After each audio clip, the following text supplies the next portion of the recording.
నమస్కారం. సఖీ కార్యక్రమానికి స్వాగతం.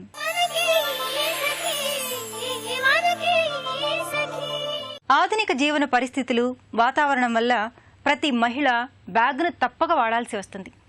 తనతో పాటు కొన్ని అవసరమైన చిన్న చిన్న వస్తువులు తీసుకువెళ్ళడానికి బ్యాగ్ సౌకర్యవంతంగా ఉంటుంది. ఒకప్పుడు చేతి సంచులు ఉండేవి. మనకంటే పెద్దవాళ్లు బట్టతో కుట్టినవి, బైరుతో అల్లినవి తోలు సంచులు వాడేవాళ్లు. ఒకప్పుడు ఇంట్లోంచి పురుషులు బయటకు వెళ్తుంటే కర్ర, సంచి అనేది ఓ సంప్రదాయంగా ఉండేది.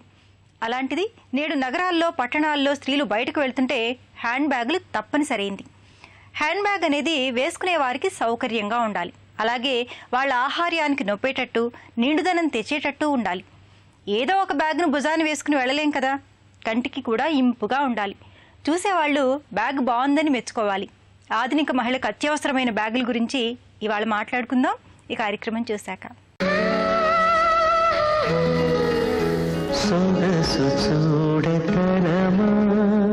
నమస్కారం. సొగసు చూడతరమా కార్యక్రమానికి స్వాగతం. సకులు మన కార్యక్రమానికి ఒక సఖి కాల్ చేశారు. ఆమె పేరు ప్రియాంక. మరి తనకి ఎటువంటి లుక్ కావాలో నన్ను అడిగి తెలుసుకుందాం.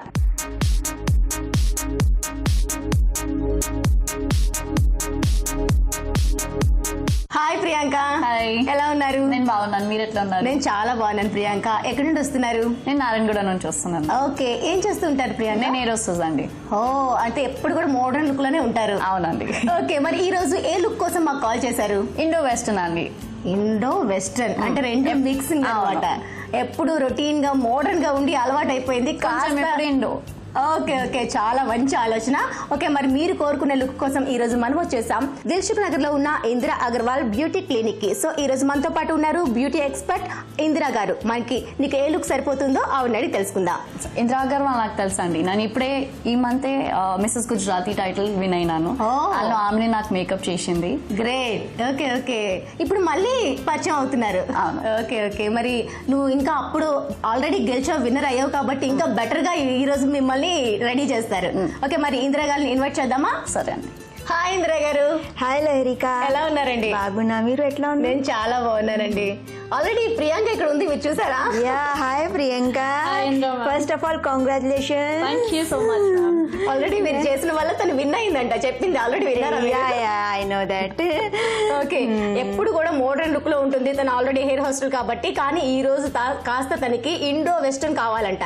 అంటే మీరు ఎలా రెడీ చేయబోతున్నారు? యా, వాళ్ళకి కొద్దిగా ఫేస్ అంటే ఆయిలీ స్కిన్ ఉన్నాయి. సో ఆ స్కిన్ ప్రకారం మళ్ళీ కొద్దిగా డార్క్ సర్కిల్స్ కవర్ చేసేద్దాం. మళ్ళీ కౌంటరింగ్ చేసి ఫేస్ కి కొద్దిగా షేప్ ఇచ్చేద్దాం. మళ్ళీ హెయిర్ స్టైల్ కూడా అట్లా చేసేద్దాం కి వాళ్ళకి ఫేస్ ఎక్ లాంగ్ కనిపించాలనా. ఓకే ఓకే, హెయిర్ స్టైల్ అంటే సింపుల్ గా లీవ్ చేస్తారా లేకుంటే ముడిలాగా ఏమైనా పెడతారా? ఇండో వెస్టర్న్ వాళ్ళు ఆల్రెడీ చాలా ఫేర్ ఉన్నాయి. మళ్ళీ ఇండో వెస్టర్న్, ఎప్పుడైనా ఇండో వెస్టర్న్ లో చాలా డార్క్ కలర్ మంచి కనిపించవు. ఓకే, తో కొద్దిగా లైట్ కలర్ అట్లా మంచి కనిపిస్తే తో ఆ లైట్ కలర్ డ్రెస్ ప్రకారమే చేసిస్తాం. ఓకే, మరి మేకప్ స్టార్ట్ చేస్తున్నారా? షూర్. ఓకే ఇందిరా గారు, స్టార్ట్ చేద్దామా? Yeah sure. ఫస్ట్ ప్రాసెస్ ఏంటి? ఫస్ట్ వాళ్ళు బయట నుంచి వచ్చిన మొత్తం పొల్యూషన్ డస్ట్ ఉంటుంది కదా, తో క్లీన్జింగ్, టోనింగ్, మాయిశ్చరైజింగ్ చేసిద్దాం. ఓకే, తర్వాత ప్రాపర్ గా బేస్ ఈవెన్ గా బేస్ చేసి కాంపాక్ట్ పెట్టి సెట్ చేసిద్దాం. ఓకే, మరి స్టార్ట్ చేద్దామా? షూర్.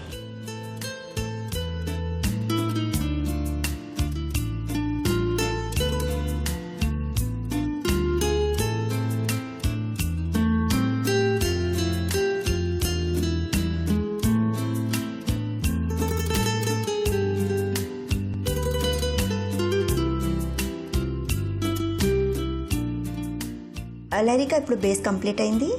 ఓకే, తనకి ఐ కింద ఏదైతే కొంచెం డార్క్నెస్ ఉండేది, ఆ డార్క్నెస్ కూడా చక్కగా బేస్ తో క్లియర్ చేసేసి టోటల్ గా ఈవెన్ ఫేస్ చేసేసారు. ఓకే, నెక్స్ట్ ఏం చేస్తున్నారు? నెక్స్ట్ ఇప్పుడు ఐ మేకప్ స్టార్ట్ చేస్తాం. Eye makeup.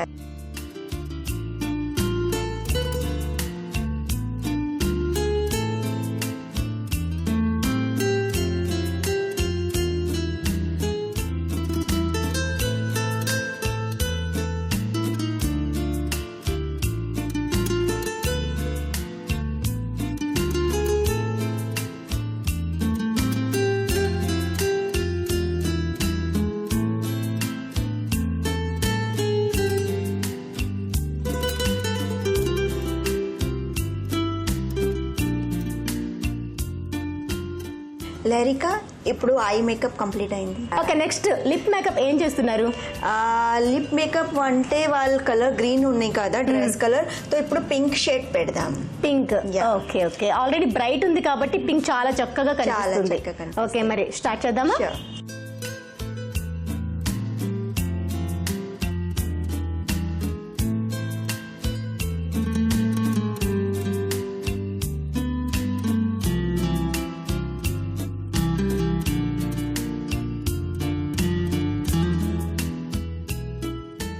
లహరిక ఇప్పుడు కంప్లీట్ మేకప్ అయింది. వావ్, చాలా చక్కగా అనిపిస్తుంది. ఎక్కడైతే హైస్ ని మీరు బ్రైట్ చేశారో అలానే లిప్స్టిక్ ని కూడా చక్కగా, ఆమె ఫెయిర్ ఉంది కాబట్టి Yeah. బ్రైట్ గా చాలా చక్కగా కనిపిస్తుంది. Yeah. టోటల్ గా నా ఫేస్ లుక్ అంతా మనకి మీరు వేసే మేకప్ ద్వారా చాలా చక్కగా వచ్చేసింది. నెక్స్ట్ హెయిర్ ఏం చేస్తున్నారని మాకు చాలా ఆతృతగా ఉంది తెలుసుకోవాలని. షూర్.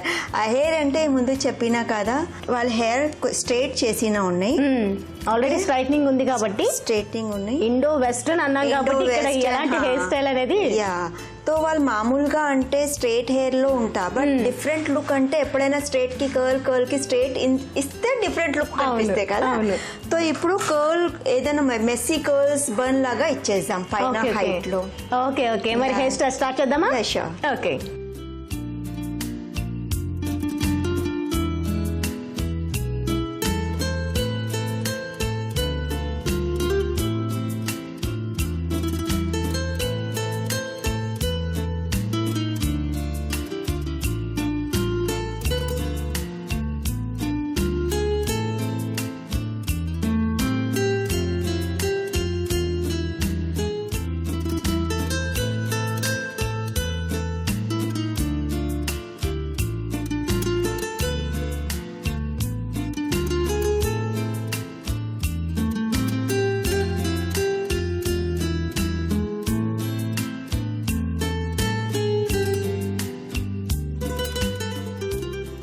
లహరిక ఇప్పుడు మేకప్ హెయిర్ స్టైల్ కంప్లీట్ అయింది.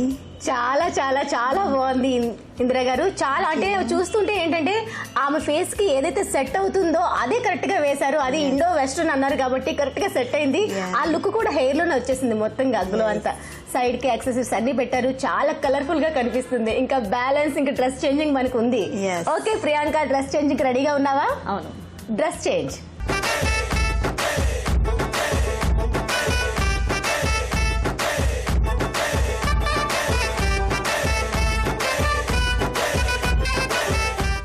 లహరిక ఇప్పుడు హెయిర్ మేకప్ అండ్ డ్రెస్ అన్ని కంప్లీట్ అయింది.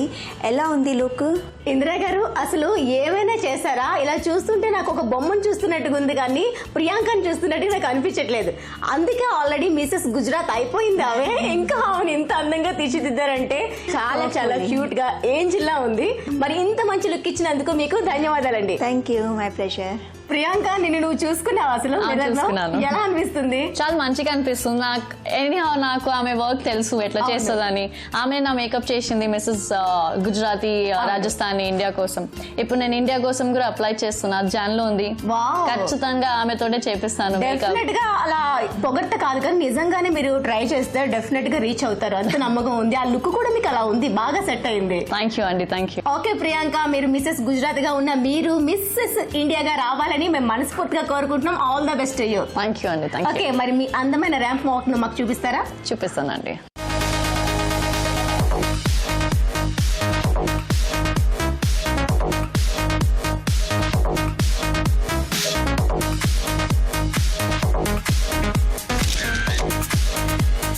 సో చూసారు కదా సకలు, ప్రియాంక తన లుక్ చూసుకొని చాలా చాలా చాలా హ్యాపీగా ఫీల్ అవుతుంది. మరి మీరు కూడా మా ప్రోగ్రామ్ లో పార్టిసిపేట్ చేయాలనుకుంటున్నారా?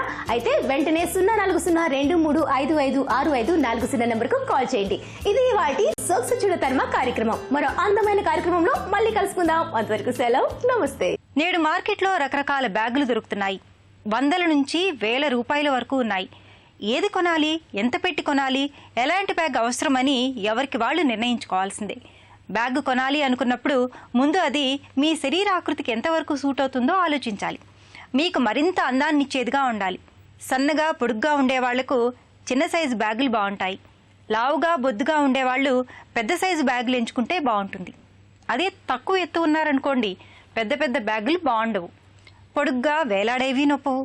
పెద్ద బ్యాగులు బొద్దుగా ఉండేవాళ్ళని ఇంకా లావుగా కనిపించేలా చేస్తాయి. అదేవిధంగా మనిషినే కనిపించకుండా చేస్తాయి. చిన్న చిన్న డిజైన్లతో ఉన్నవి, తక్కువ సైజులో ఉన్నవి కొనుక్కుంటే సరి. మళ్ళీ మాట్లాడుకుందాం ఈ కార్యక్రమం చూశాక.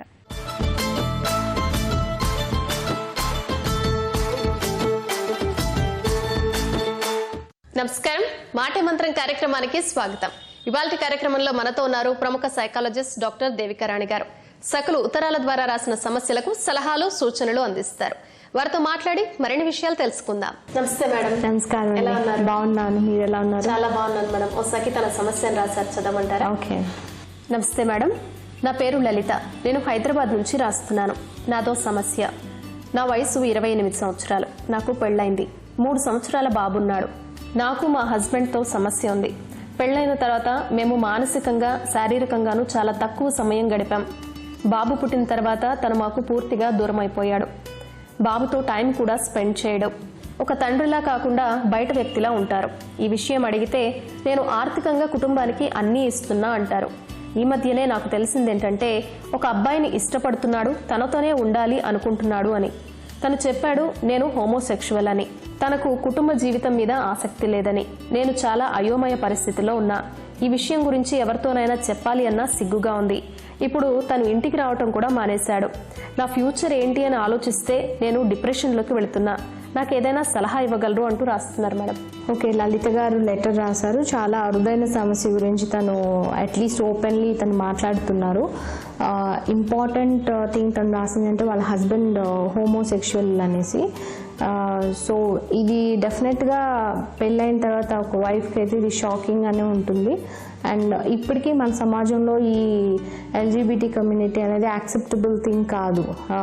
అట్లీస్ట్ యూనో పోస్ట్ మ్యారేజ్ తర్వాత డెఫినెట్లీ వైఫ్ చీట్ చేశారు అన్న ఫీలింగ్ అనేది చాలా ఎక్కువగా ఉంటుంది. లలిత గారు, మీరు చాలా డిప్రెస్డ్గా ఉన్నట్టుగానే మీ లెటర్ ద్వారా అర్థమవుతుంది. అండ్ మీరు ఈ పర్టికులర్ విషయాన్ని డిస్కస్ చేయడానికి మీరు సిగ్గుపడాల్సిన అవసరం లేదు. ఎందుకంటే ఇది మీరు చేసినటువంటి విషయం కాదు. డెఫినెట్గా మీరు మిమ్మల్ని చీట్ చేయడం జరిగింది మీ హస్బెండ్, అది క్లియర్గానే ఉన్నది. అండ్ ఆర్థికంగా ఇవ్వడం వల్ల ఒక కుటుంబం అంటే అతను రెస్పాన్సిబిలిటీ అయిపోయిందని అనుకోవడం కూడా కరెక్ట్ కాదు. మీరు ఇంపార్టెంట్ థింగ్ చేయాల్సింది ఏంటంటే ఇమీడియట్గా మీ కుటుంబ సభ్యులు, మీ హస్బెండ్ తరఫునటువంటి కుటుంబ సభ్యులు అందరినీ కూడా కూర్చోబెట్టి మీరు మాట్లాడాల్సిన అవసరం ఉన్నది. ఎందుకంటే ఆయన ఓపెన్లీ అతను చెప్పడము అండ్ నేను ఇంకా ఫ్యామిలీ లైఫ్ ఇంట్రెస్ట్ లేదు అని ఆయన డిక్లేర్ చేసి ఇంటికి రావడం కూడా తగ్గించేసిన సందర్భాల్లోని ఖచ్చితంగా మీరు ఒంటరిగా జీవించాల్సిన అవసరం ఉంటుంది. మీరు నిర్ణయం చేసుకోవాల్సింది ఏంటంటే ఆయన సెక్షువల్ ఓరియంటేషన్ ఇప్పుడు అంటే తను ఇంకొక సేమ్ జెండర్కి ఆయన అట్రాక్ట్ అవుతున్నాడు అండ్ ఇమోషనల్లీ, ఫిజికల్లీ ఆపోజిట్ జెండర్కి ఆయన అట్రాక్ట్ అవ్వలేకపోతున్నాడు అంటే ఖచ్చితంగా సెక్షువల్ ఓరియంటేషన్ అనేది డిఫరెంట్గా ఉంది. మనకి ఇక్కడ డిఫరెన్స్ అర్థం అవ్వాల్సింది ఏంటంటే ఇంకొక అమ్మాయిని ఇష్టపడుతున్నా అంటే అందరూ కూర్చుని విలువల గురించి మాట్లాడచ్చు, అవన్నీ కూడా చేయొచ్చు. అండ్ ఖచ్చితంగా మళ్ళీ ఒక నార్మల్ ఫ్యామిలీ లైఫ్కి అట్లీస్ట్ పేరెంట్స్ అందరూ కూడా తన్ని టర్న్ చేసే అవకాశం ఉంటుంది. బట్ ఈ కేసులో ఏంటంటే మీతో ఉంటున్నా కూడా ఆయన మీకు హాని చేయాలనుకోకపోయినా ఆయన మీకు శారీరకంగా దగ్గర అయ్యే అవకాశాలు చాలా తక్కువగా ఉంటాయి. ఎందుకంటే వాళ్ళ ఓరియంటేషనే టువర్డ్స్ ఆపోజిట్ జెండరే వాళ్ళు అట్రాక్ట్ అవుతారు. మీరు అది డైజెస్ట్ చేసుకొని ఈయనతోని అంటే సెపరేట్గా ఉంటారా, లేదు ఆయన ప్రవర్తన వల్ల చాలా ప్రతిరోజు క్షీణించిపోతుంది నా మానసిక ఆరోగ్యం అని అనిపిస్తే ఒక కఠిన నిర్ణయం తీసుకోవాల్సిన అవసరం ఉంది. ఇంకోటి డెఫినెట్గా ఇలానే కొనసాగితే ఏంటంటే చైల్డ్ కూడా అబ్జర్వ్ చేస్తాడు. అంటే చైల్డ్ దగ్గరికి కూడా రాని పరిస్థితిలోని బయట అంటే ఏదో ఒక స్ట్రేంజర్గా ఆయన చైల్డ్తో బిహేవ్ చేస్తున్నాడు అంటే ఇది just not sexual orientation, basically ఆయనకి ఫ్యామిలీ అంటే ఇష్టం లేదు అని అర్థమవుతుంది. సో ఇవన్నీ కూడా మీరు ఓపెన్లీ మీ కుటుంబ సభ్యులందరితో డిస్కస్ చేసుకోవాల్సిన అవసరం ఉంది. ఇక్కడ తను లేదు ప్రతిరోజు అంటే if not sexual life but at least మిగతా ఆస్పెక్ట్స్ అన్నీ ఆయన జస్టిస్ చేయగలిగితే you can at least leave a good family life. లేదు ఆయన ఏ ఆస్పెక్ట్లోని ఓన్లీ ఒక డబ్బులు ఇచ్చేసి వెళ్ళిపోతున్నారు, ఇంకే విధంగానూ he's not contributing responsibility towards family అన్నప్పుడు అది ఖచ్చితంగా కష్టమైనటువంటిదే మీరు అలాంటి రిలేషన్షిప్లో ఉండడము. మీరు తెలుసుకోవాల్సింది ఏంటంటే ఆయన at least if not sexual life మిగతా అన్ని రెస్పాన్సిబిలిటీస్ తీసుకున్నప్పుడు డెఫినెట్గా మీరు ఒక నిర్ణయం తీసుకోవాలి. ఎందుకంటే అట్లీస్ట్ చైల్డ్కి అర్థం అవ్వాల్సింది, ఇప్పుడు 3 years అంటే he starts observing environment. So parents సఖ్యత లేనప్పుడు కూడా చైల్డ్ క్వశ్చన్ మార్క్స్ ఎక్కువగా ఉంటాయి. Even father as a father వచ్చి ఏదో స్ట్రేంజర్లా పలకరించి వెళ్ళిపోవడం కూడా ఏంటంటే చైల్డ్కి లేకపోతే ఒకటేసారి చైల్డ్కి చెప్పచ్చు you don't have any father అని, అట్లీస్ట్ ఆ కాన్సెప్ట్ ఉండదు. బట్ ఫాదర్ని రోజు డైలీ చూస్తూ ఇలాగ వ్యవహరిస్తున్నప్పుడు అది చైల్డ్లో కూడా బాగా డిస్టర్బింగ్గా ఉంటుంది. ఎందుకంటే ఫ్యూచర్ చైల్డ్ స్కూల్కి వెళ్తాడు and he starts observing other parents. So ఆ సింగిల్ పేరెంటింగ్ ఎలాగో చేస్తూ ఇప్పుడే ఒక అంటే ఆ బాబు పెరిగేటప్పుడే ఒక కైండ్ ఆఫ్ కండిషనింగ్ చేస్తే ఏమవుతుందంటే I don't have father, many parents don't have father కాబట్టి అది డైజెస్ట్ చేసుకోగలరు. కానీ ఇలాగ ప్రవర్తిస్తున్నటువంటి వ్యక్తి కళ్ళ ముందే కనిపిస్తే మాత్రం అది ఇంకా డిస్టర్బింగ్గా ఉంటుంది. అండ్ మీరు ఆయనను ప్రతిరోజు చూస్తూ కూడా మీరు రోజు ఏడవడము లేకపోతే ఎవరితో నేను మాట్లాడినప్పుడు మీ అబ్బాయి వినడం ఇవన్నీ కూడా ఇంకా ఎక్కువగా నష్టం చేస్తాయి రిలేషన్షిప్ని. అండ్ మీది ఎలాగో సర్దుబాటు అవ్వకపోగా బాబుకి కూడా ఒక రిలేషన్ మీద వాల్యూ లేని విధంగా మీ కాన్వర్జేషన్స్ అన్నీ వాళ్ళ మీద ఇంప్రెషన్స్ అవుతాయి. సో ఇవన్నీ కూడా మీరు దృష్టిలో పెట్టుకోవాలి. ఏదేమైనా కూడా ఇమీడియట్గా మీరు అందరూ ఫ్యామిలీ మెంబర్స్ కూర్చుని ఒక నిర్ణయం తీసుకొని మీకు లైఫ్ దీంతో ఎండ్ అవ్వదండి. అదే బాగా గుర్తుపెట్టుకోవాల్సిన అవసరం ఏంటంటే you have your own life to lead. ఆర్థికంగా మీరు కూడా కాళ్ళ మీద నిలబడచ్చు. అండ్ అబ్బాయికి ఏ విధంగా అన్ని విలువలు ఇవ్వాలి వాటికి మీరు యాజ్ ఎ సింగిల్ పేరెంట్ మీరేం కాంట్రిబ్యూట్ చేయాలి. ఎందుకంటే మీరు ఇప్పుడు ఇద్దరి రోల్స్ ప్లే చేయాల్సిన అవసరం ఉంది.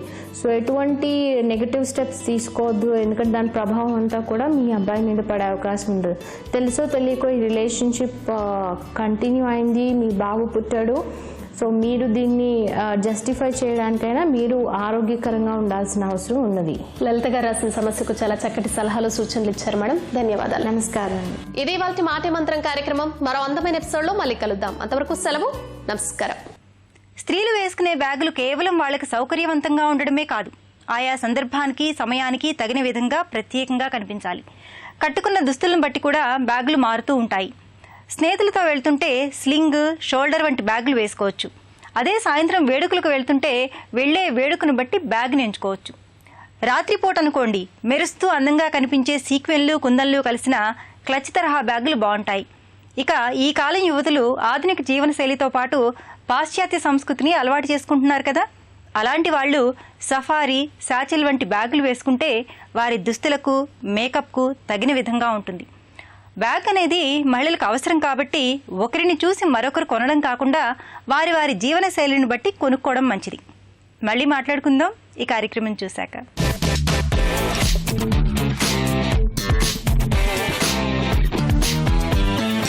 నమస్కారం. వంటల సందడి కార్యక్రమానికి స్వాగతం. ప్రతిరోజు వెరైటీ వంటకాలతో మీ ముందుకు వస్తున్నటువంటి వంటల సందడి ఈ రోజు కూడా ఓ సరికొత్త రెసిపీతో మీ ముందుకు వచ్చేసింది. మరి ఈ రోజు మనతో పాటు శ్రీలత గారు ఉన్నారు. మరి ఆవిడ ఏ రకమైనటువంటి వంటకాన్ని పరిచయం చేస్తారో ఆవిడ అడిగి తెలుసుకుందాం. నమస్తే శ్రీలత గారు. నమస్తే అండి. ఎలా ఉన్నారు? బాగున్నామండి. ఎక్కడి నుంచి వచ్చారండి? ఉప్పల్ క్రాస్ రోడ్ నుండి వచ్చామండి. మరి ఈ రోజు మా సఖుల కోసం ఏ వంటకాన్ని పరిచయం చేయాలి? టమాటా కొత్తిమీర పచ్చడి. టమాటా కొత్తిమీర పచ్చడి. ఓకే అండి. మరి దానికి కావాల్సిన పదార్థాలు చెప్తారా? చెప్తామండి.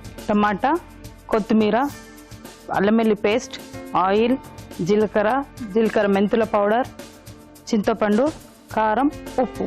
ఓకే అండి. మరి కావాల్సిన పదార్థాలు చూసాం కదా, ఫస్ట్ ప్రాసెస్ లోకి వెళ్ళిపోదామా? అవునండి. ఫస్ట్ ఏం చేద్దాం? పొయ్యి వెలిగించండి. ఓకే.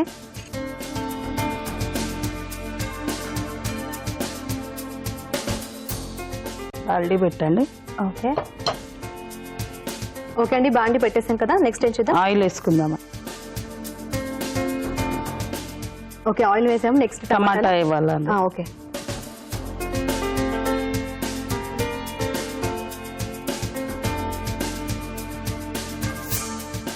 ఇది మగ్గడానికి ఎంత టైం పడుతుందండి? ఒక 5 minutes అయితే సరిపోతుంది. అయితే 3 minutes అయినా చాలు. ఓకే. ఫ్లేమ్ కొంచెం పెద్దగా పెట్టుకోవాలా, తొందరగా ఉడికిపోతుంది.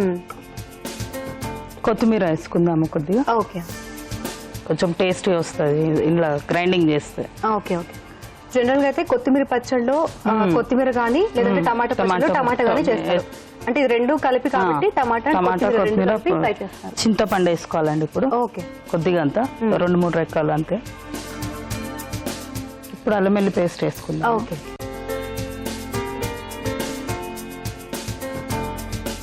టమాటా కొత్తిమీర అల్లం వెల్లుల్లి పేస్ట్.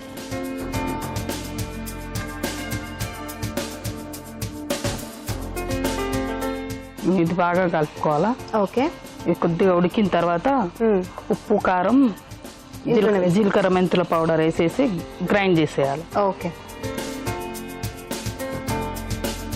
ఇప్పుడు జీలకర్ర మెంతుల పౌడర్ వేస్తున్నారు కదా, మళ్ళీ జీలకర్ర కూడా అది తాలింపుకి తాలింపులో ఉప్పు వేస్తా కొద్దిగా. ఇప్పుడు కొద్దిగా ఉంది కాబట్టి 1 స్పూన్ సరిపోతుంది.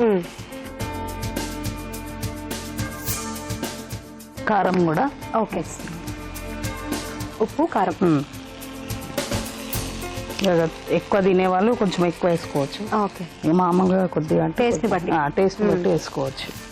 జనరల్ గా టమాటా పచ్చడిలో పసుపు కూడా వేస్తారు కదండి. పసుపు అవసరం లేదండి, మనం ఇది ఇడ్లీకి ఉప్మాకి యూజ్ చేసుకోవచ్చు. పచ్చడి బాగుంటుంది దాన్ని. Okay okay.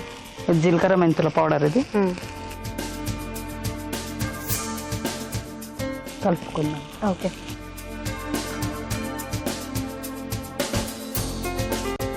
ఆయిల్లో మగ్గిపోతుంది కాబట్టి ఏదో ఒక రౌండ్ మిక్సీలో వేసేస్తే సరిపోతుంది. అవును, ఎలాగో గ్రైండ్ చేస్తాం కాబట్టి చేసేస్తే సరిపోతుంది. అవును. స్టవ్ ఆఫ్ చేసేయండి. మిక్సీ జార్ తీసుకొని మిక్సీ వేసుకోవాలి. ఓకే అండి.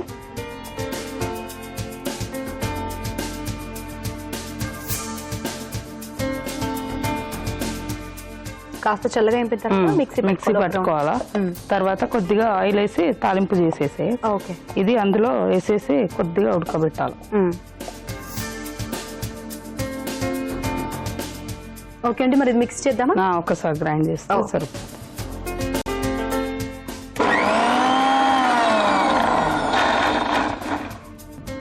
ఓకే అండి, గ్రైండ్ అయిపోయింది.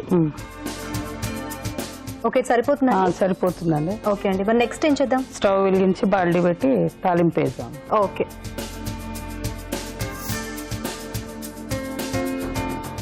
ఓకే బాండి పెట్టేసాము. ఇప్పుడు ఇందులో ఆయిల్ వేసాము. ఓకే,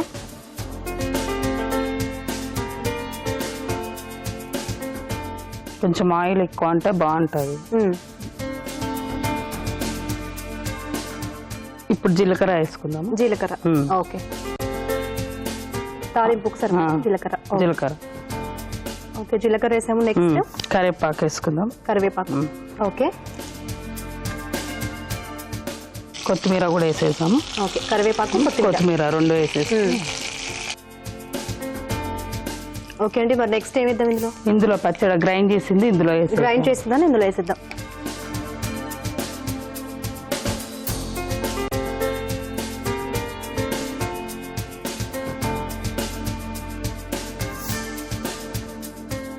చాలా కలర్ఫుల్ గా కనిపిస్తోంది.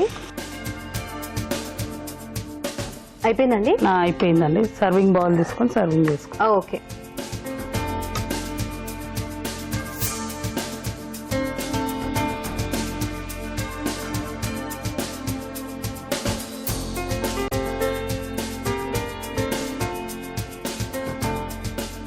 ఇప్పుడు గార్నిష్ చేసుకున్నాము. ఓకే,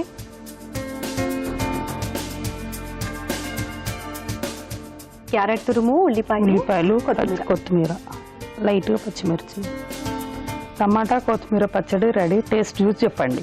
తప్పకుండా అండి.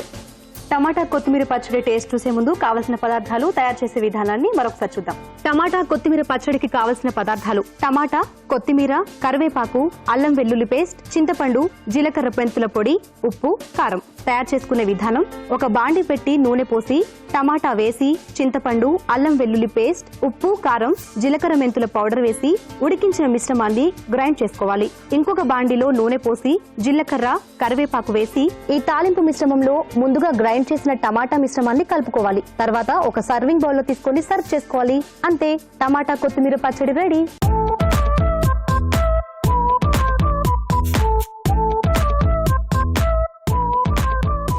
కావాల్సిన పదార్థాలు తయారు చేసే విధానాన్ని చూశారు కదా, మరి ఇది ఎలా ఉందో టేస్ట్ చూసి చెప్తాను.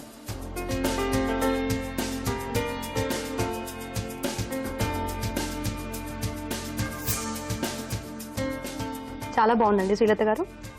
ధన్యవాదాలు. టమాటా ఫ్లేవర్ చాలా బాగా తగులుతుంది. అలాగే కొత్తిమీర వేశారు కదా, అది కూడా అంటే పంట కింద తగులుతుంది లైట్ గా, సరిగా అంటే గ్రైండ్ చేయనట్టుగా తగులుతుంది. చాలా టేస్ట్, అవును చాలా టేస్ట్ గా ఉందండి. మరి ఇంత చక్కటి రెసిపీ మా సరుకుల కోసం తయారు చేసినందుకు మీకు ధన్యవాదాలు. థ్యాంక్స్ అండి, ధన్యవాదాలు. అండ్ అలాగే టిట్టూస్ రెడ్ చిల్లీ పౌడర్ తో పాటు అన్ని రకాల మసాలాలు అందిస్తున్న విజయ స్పైసెస్ తరపున ఈ గిఫ్ట్ మీకోసం. థ్యాంక్స్ అండి. సో సరుకులు చూశారు కదా, శ్రీలత గారు చేసినటువంటి టమాటా కొత్తిమీర పచ్చడి ఎంత టేస్టీగా ఉందో. మరి మీరు కూడా ఇలాంటి వెరైటీ రెసిపీస్ ని మాకు పరిచయం చేయాలనుకుంటున్నారా? అయితే వెంటనే కాల్ చేయండి. మా నెంబర్స్ 040-2355-6540. ఇది వాటి వంటల సందడి కార్యక్రమం. నెక్స్ట్ ఎపిసోడ్ లో మళ్ళీ కలుద్దాం. అంతవరకు సెలవు. నమస్కారం. నమస్కారం. బ్యాగ్ను వాడడం అనేది చాలా మంది మహిళలకు సరిగ్గా తెలియదు. అవసరం ఉన్నా లేకపోయినా ప్రతి వస్తువుని బ్యాగ్లో పడేస్తుంటారు. పైగా నెలకొక్కసారైనా శుభ్రం చేయరు. బ్యాగ్లో ఎలాంటి చెత్త పేరుకుపోయినా పట్టించుకోరు. దాంతో అనారోగ్యాలు కూడా వస్తాయి. రోజు బ్యాగ్ను వాడేవాళ్ళు వారానికి ఒక్కసారైనా దానిలో ఏమేమి ఉన్నాయో చూసుకోవాలి. అవసరమైన వాటిని ఉంచుకొని అవసరం లేని వాటిని పారేయాలి. కొన్ని రోజుల వరకు అవసరం లేని వస్తువుల్ని ఇంట్లో పెట్టేయాలి. కొంతమంది బ్యాగులు పట్టుకుంటే గాడిద బరువులా అనిపిస్తాయి. బ్యాగ్ ఫ్యాషన్ కావచ్చు, అవసరం కావచ్చు, కానీ సరిగా వాడుకోకపోతే అదే భారంగా తయారవుతుంది. మరికొంతమంది ఊరికి ఆఫీస్కి ఒకే రకమైన బ్యాగులు వాడుతుంటారు. అది మంచిది కాదు. అలాగే బ్యాగ్ కొనేటప్పుడు నాణ్యత చూసి మరీ కొనాలి. మళ్ళీ మాట్లాడుకుందాం. ఈ కార్యక్రమం చూసేయండి.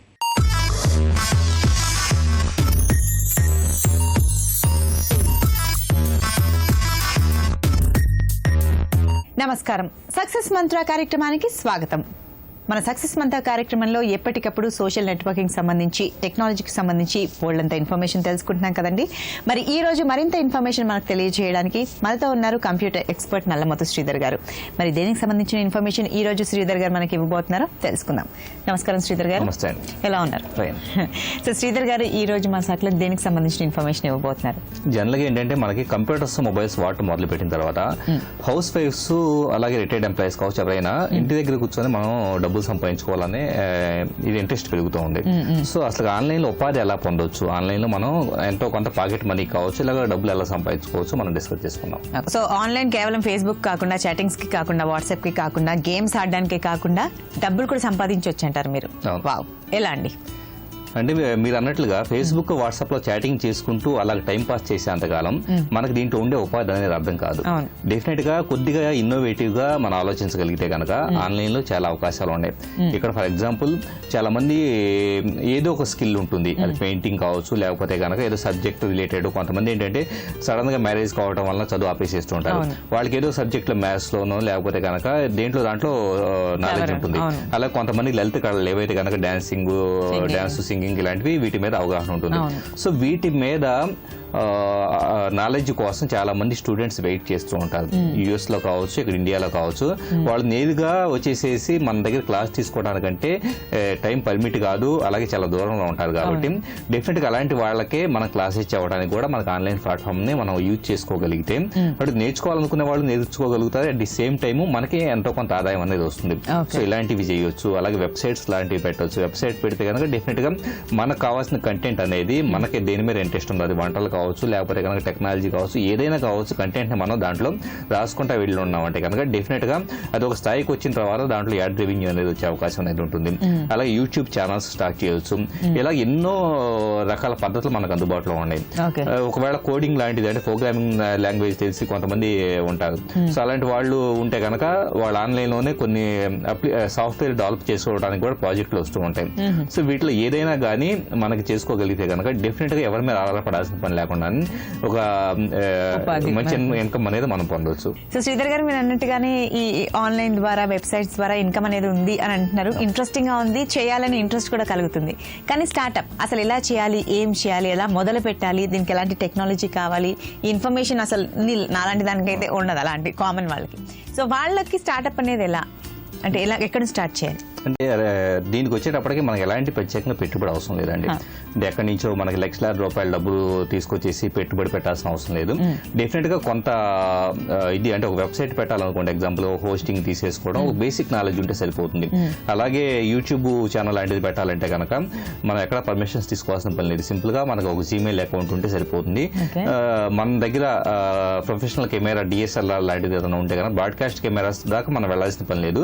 డిఎస్ఎల్ఆర్ లాంటిది ఉంటే కనుక సరిపోతుంది. ఒకవేళ డిఎస్ఎల్ఆర్ కూడా మనకి 30,000 40,000 లో కూడా బేసిక్ రేంజ్ వస్తూ ఉండే, ఒకవేళ హై ఎండ్ అయితే కనుక 80,000 90,000 పెడితే వస్తూ ఉంటాయి. సో అది కూడా మనకి ఖర్చు పెట్టలేం అనుకుంటే కనుక ఈ రోజు ఆల్మోస్ట్ అన్ని మొబైల్ ఫోన్స్ వచ్చేటప్పటికి 4K వరకు మనకి వీడియో రికార్డింగ్ చేయగలుగుతూ ఉంటాయి. క్వాలిటీ అనేది మనం ఆ ఫోన్ లో వాడబడే సెన్సార్ని బట్టి అటు ఇటు మారుతూ ఉంటుంది.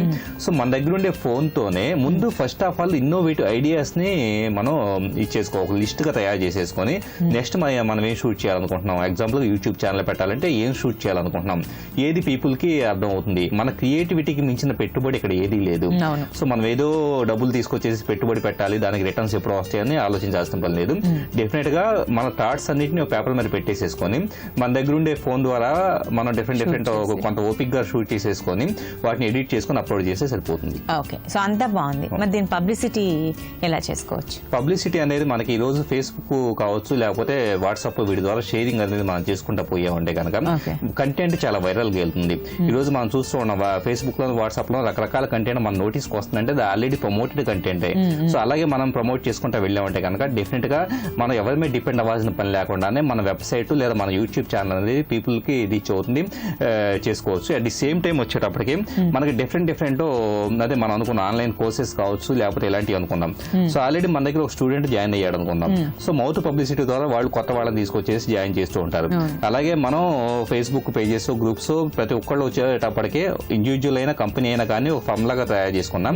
ఫేస్బుక్ పేజెస్ ఇలాంటి క్రియేట్ చేసుకోగలిగితే కనుక కొంతమంది ప్రమోట్ చేసుకోవచ్చు, పీపుల్ వస్తూ ఉంటారు, మన ఇన్కమ్ అనేది సాధించుకోవచ్చు. ఓకే, సో దీనికి అసలు ఇన్వెస్ట్మెంట్ అనేది ఎలాంటి ఇన్వెస్ట్మెంట్ మనకి ఒక్క పైసా ఇన్వెస్ట్మెంట్ అనేది అవసరం లేదు. ఆల్రెడీ ఎప్పటికిప్పుడు ఈ రోజు మనకు ఐడియా వచ్చింది అనుకుంటే కనుక ఎప్పటికిప్పుడు మనం స్టార్ట్ చేసి చేయవచ్చు. డెఫినెట్ గా విత్ ఇన్ 6 months పీరియడ్ లో మనం ఎంతో కొంత సంపాదించడం మనం స్టార్ట్ చేసి ఉంటాం. ఓకే, సో ఫేస్బుక్ లో మనం ప్రమోట్ చేస్తే మన ఫ్రెండ్స్ లిస్ట్ వరకు మన వాళ్ళ వరకే రీచ్ అవుతుంది. సో దాన్ని కొంచెం మన వాళ్ళకే కాకుండా బయట వాళ్ళకు కూడా తెలియాలి అంటే కొంచెం వైరల్ ప్రమోషన్ అనేది చాలా ఇంపార్టెంట్. సో అలా వైరల్ గా ప్రమోట్ చేయాలి అంటే మనం అప్లోడ్ చేసిన వీడియో కానీ, మనలో ఉన్న టాలెంట్ కానీ, దానికి ఇంకేమైనా పాసిబిలిటీ ఉంటుందా? డెఫినెట్ గా అండి. ఇక్కడ SEO అని ఉంటుంది, సెర్చ్ ఇంజిన్ ఆప్టిమైజేషన్ అని చెప్పేసి. చాలా మంది ఏంటంటే పెద్ద కంపెనీలు వాళ్ళు వాటికి ఒక్కొక్క మనిషికి ₹1,00,000 ఇచ్చేసి అలా రిక్రూట్ చేసుకుంటూ ఉంటారు. అంత అవసరం లేకుండా మనమే కొన్ని టెక్నిక్స్ తెలిస్తే, అంటే ఒక కీవర్డ్ ఎలా వాడాలి. ఇప్పుడు మనం ఒక వీడియో చేస్తున్నాం ఎగ్జాంపుల్ గా, ఆ పర్టికులర్ వీడియో అనేది ఏదో ఒక పర్టికులర్ టాపిక్ మీద ఉంటుంది కదా, దాన్ని వెతికే వాళ్ళు కొన్ని లక్షల మంది ఉంటారు. సో అలా వెతికే వాళ్ళకే మన కంటెంట్ కనపడాలంటే గనక మనం ఏ టాపిక్ మీద చేసామో దాని కీవర్డ్స్ కరెక్ట్ గా సెలెక్ట్ చేసుకోగలిగితే, సో ఇప్పుడు for example how to make money online అని చెప్పేసి జస్ట్ ఒక వీడియో చేస్తున్నాం అనుకున్నాం. So money online, how to make money online అనేది ఒక లెంతీ కీవర్డ్ కింద మనం యూజ్ చేస్తున్నాం అంటే కనుక దానికోసం వెతికిన వాళ్ళు ఆటోమేటిక్ గా యూట్యూబ్ లేకపోతే Google search engine auto session లో చూపిస్తూ ఉంటుంది, సెర్చ్ రిజల్ట్స్ లో చూపిస్తుంది. సో ఇలాంటి కీవర్డ్ సెలక్షన్ అనేది ప్రాపర్ గా ఉంటే గనక ఆటోమేటిక్ గా మనకి ఆప్టిమైజ్ అవుతుంది. అలాగే ఫేస్బుక్ వీటన్నిటిలో మనం షేర్ చేసే టైము వీటన్నిటిని బట్టి మనం ఎర్లీ మార్నింగ్ 4-5 లేచేసి అప్పుడు షేర్ చేసాం అనుకుంటే ఎవరు చూడరు. సో ఎవరు యాక్టివ్గా ఉన్నారు ఆ టైంలో మనం షేర్ చేస్తున్నాం అంటే కనుక అది డెఫినెట్ గా ఎక్కువ రీచ్ ఉంటుంది. సో గూగుల్ లాంటి సెర్చ్ ఇంజిన్స్ లో ఆప్టిమైజ్ కావాలంటే మాత్రం ఓన్లీ కీవర్డ్స్ అండి. కీవర్డ్స్ మనం బెటర్ గా యూజ్ చేస్తే కనుక, అలాగే డిస్క్రిప్షన్ కూడా చాలా మంది ఏంటంటే ఒక వీడియో అప్లోడ్ చేస్తారు, కింద ఆ వీడియో దేని గురించి కూడా ఏమి రాయరు, ఒక లైన్ కూడా రాయరు. సో డిస్క్రిప్షన్ కూడా డెఫినెట్ గా ప్రాపర్ గా యాడ్ చేయాల్సి ఉంటుంది. సో ఆటోమేటిక్ గా ఎక్కువ మందికి రీచ్ అయ్యే స్కోప్ ఉంటుంది. ఓకే, సో ఈ రోజు బేసిక్ గా చాలా మంది ఇంట్లో ఖాళీగా ఉన్న హోమ్ మేకర్స్ కానీ, లేకపోతే ఏం చేయాలి, మనకున్న టాలెంట్ ని ఎలా జనాలకు తెలియచేయాలి, ఎలా స్ప్రెడ్ చేయాలి అని ఆలోచించే వాళ్ళందరి కోసం చాలా చక్కటి ఇన్ఫర్మేషన్ ఇచ్చారు. అండ్ దాని ద్వారా మంచి ఇన్కమ్ కూడా పొందొచ్చు అని, అది కూడా ఎలా అనేది క్లియర్ గా ఎక్స్ప్లెయిన్ చేశారు. సో ఇంత చక్కటి ఇన్ఫర్మేషన్ ఈ రోజు మా సక్సెస్ మంత్రాలు అందించినందుకు ధన్యవాదాలు శ్రీధర్ గారు. Thank you. ఇదండి ఇవాల్టి సక్సెస్ మంత్ర కార్యక్రమం. మరో చక్కటి ఎపిసోడ్ లో మనం కలుసుకుందాం. అంతవరకు సెలవు మరి, నమస్తే. ఎవరెవరికి ఎలాంటి బ్యాగులు అవసరమవుతాయో వాళ్ళు అలాంటి బ్యాగులే కొనుక్కోవాలి. యుక్త వయసున్న అమ్మాయిలకు మెసెంజర్ బ్యాగులు, క్లచ్ బ్యాగులు బాగుంటాయి. అదే కాలేజ్కి వెళ్ళేటప్పుడు మాత్రం బ్యాక్ ప్యాక్లు ఉన్నవి, షోల్డర్ ఉన్నవి ఎక్కువ ఉపయోగకరంగా ఉంటాయి. ఇక ఆఫీస్కి వెళ్తూ ఉద్యోగాలు చేసే మహిళలకు టోటే, సఫారీ వంటి బ్యాగులు అయితే సరిపోతాయి. కొంతమంది స్త్రీలు బ్యాగుల్లో కేవలం చిన్న పుస్తకం, సెల్ ఫోను, కొద్దిపాటి డబ్బులు మాత్రమే పెట్టుకుంటారు. అలాంటి వాళ్ళు చిన్న సైజు పౌచ్ లాంటివి వాడితే సౌకర్యంగా ఉంటుంది. ఫ్యాషన్లు మారుతుంటాయి. కాలాన్ని బట్టి కొత్త కొత్త రకాల బ్యాగులు మార్కెట్లోకి వస్తాయి కూడా. అలాగని ఏది పడితే అది కొనలేం. మీ అవసరాన్ని, మీ ఆహారాన్ని, మన్నికను చూసి బ్యాగుల్ని ఎంపిక చేసుకోవాలి. సరే, మరి వాళ్ళ సఖీ కార్యక్రమాలపై మీ అభిప్రాయాలు, సూచనలు మాకు తెలియజేస్తారు కదూ. మా చిరునామా Sakhi, ETV, Ramoji film city, Hyderabad 501512. మా ఫోన్ నెంబర్ 04023556540. మా ఇమెయిల్ ఐడి sakhi@etv.co.in. రేపటి మీ సఖీలో మళ్ళీ కలుసుకుందాం. నమస్కారం.